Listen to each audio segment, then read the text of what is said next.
Welcome to Navigating Part 2 of our website.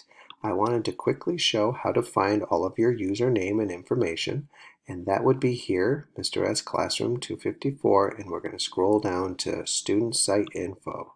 Here are going to be all the downloadable files for all the usernames and passwords to the sites we're going to use, but I wanted to quickly show you that at the bottom there are three accounts, General Student 1, 2, and 3.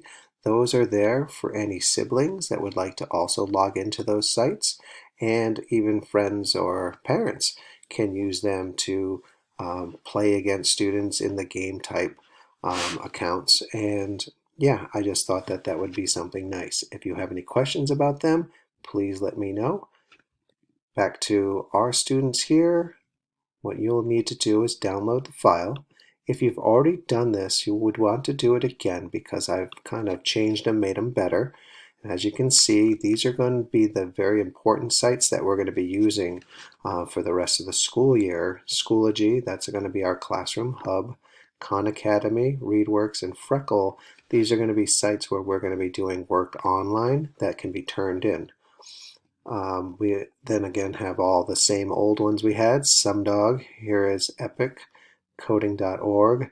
These are going to be still very important. And I did want to say that Epic is now free at home through July. All I need is a parent to send me their email, and then I will send you a link to say it's okay for them to use it at home. It is a great site with tons and tons of books to read, which is very good at this time where home libraries are getting all finished up with all this time. There's also lots of free books at the Benchmark website, and I will be showing everybody how to find those again later. Okay, if you have any questions, always feel free to email me or remind me, and I will get back to you as soon as I can. Great.